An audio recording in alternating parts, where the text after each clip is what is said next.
Good evening. If we're going to continue to build our community one neighborhood at a time, we must provide the support for families to make a difference as we grow Indianapolis into a world-class city.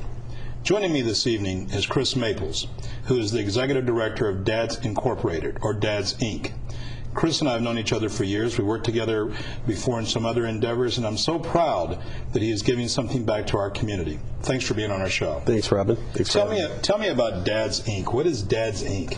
It's a new fatherhood development nonprofit. We started on Father's Day weekend of 2005, and the committee and I spent most of the last year building the infrastructure of the organization. And then I was lucky enough to come on as the executive director in September. And what we're doing is trying to build the support and the involvement of dads in their kids' lives, and give them the skills and the education to do that. We think the dads want to be active and involved, but for societal reasons and a number of other reasons, they've not necessarily been given the expectations or the knowledge or skills that they need to do that. So now, that was a committee that originally started? Yes. You all sat down and said, we need to do something on a fatherhood initiative. Yeah, we brought some people together, friends of mine that I knew were passionate about the subject, had kids of their own, and some other community activists, and we started meeting, developed what we needed to do, held some focus groups, and really dug into what the community wanted, what they said they wanted, and we put that together in a package for new dads now. Fathers, are they come to you voluntarily, or do you kind of recruit them and seek them out? How does so it's basically a father who is about to have a child. Right. You begin to recruit them to become members of your, not members, but become consumers, constituents of your organization? Yeah, we go to the moms and get them to do it. Tell them to put it on their honey-do list. Oh, really? Yeah. That's just one of the aspects, though. We're working with community hospitals to get a packet of information, and every new dad that delivers in the hospital in his hands, targeted at him. We also work with our networks because since it's new and expecting dads, a lot of the people on our board are younger and have that network of dads that are going through that. We're also working with the court system to get referrals to the program as well. So we're trying to work as many different angles to get dads into the program as we can. All right, so tell me this. Since I had a primer on being a dad at one point, I learned how to buy everything you could admire as quickly as you could. But tell me, what is in a packet? What are you teaching those of us who are fathers? What are you teaching? We're giving a lot of ideas on health and safety, just some basic knowledge sometimes that if you don't go through the parenting classes, you may not have. We're also doing activities for involvement, how to be involved with your kids at different levels.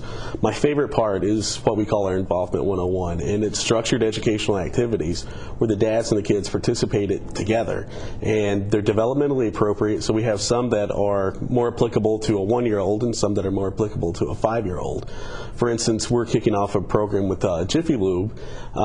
It's called Auto Mechanics 101, and it's for those of us that may not know what to do under the hood of the car. Lift it and call the AAA. Exactly. Okay. We can take our kids, and they've got a curriculum developed to teach the very basics of what's going on under the hood of the car. Oh, okay. Yeah, and we're going to do this all throughout the city, and it's an ongoing partnership with Jiffy Lube. Excellent, excellent. Yeah. Now, the fathers, do you kind of advise them of what to buy instead of us going into Toys R Us or Babies R Us with no idea? Do you kind of tell them what kind of things to buy, what kind of products to buy? Yeah, we offer advice from those of us that have gone through it already. That's right, you're a father. Yeah, right. yeah. Okay, how old is your child? 11-month-old. Okay, so are you taking advantage of the Dads Inc. curriculum? I am, and I'm going to be at the Auto 101 too, because I have no idea what's going on under there.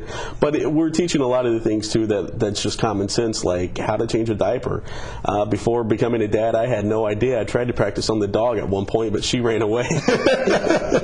So it's some of the very basic stuff, but then also giving them the support, helping to build their social networks again, because let's face it, once we start to have kids, our single friends or friends without kids kind of disappear. Oh, that's true. So we're just trying to develop that and keep the family active together and involved in each other's lives. Do you have a board of directors? Yes. Okay, how many people are on the board of directors? We've got 7 on there right now, and we are looking to grow that. We want to bring 2 or 3 more people on, and we're working through who that should be at this point.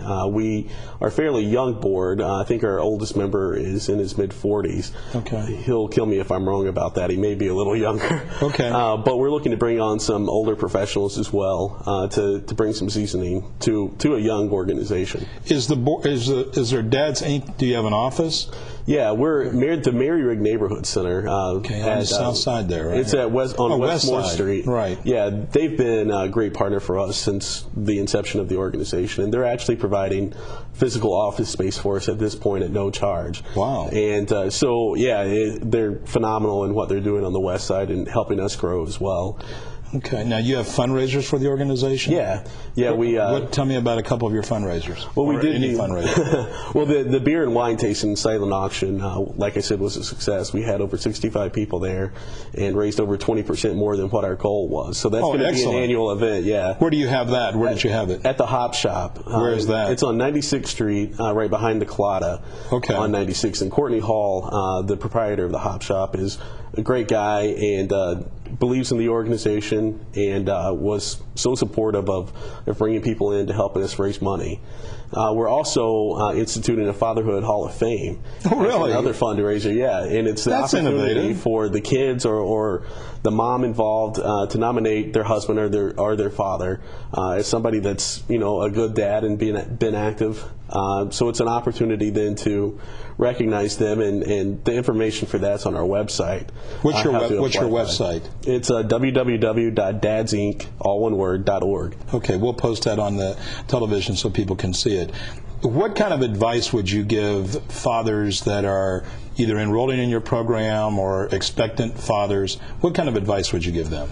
You can get through. It's overwhelming, especially in the beginning. I know when we first found out that we were pregnant, it's scary, and there's not a lot of information or resources out there for dads.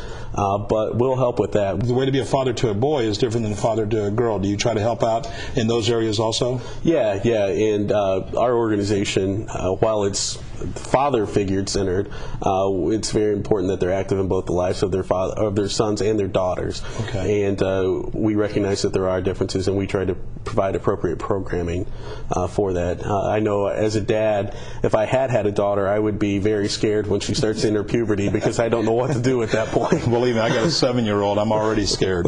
Listen, thank you for being on our show today. Thank you, Robin. Thanks for being on the show. Appreciate it. Alrighty.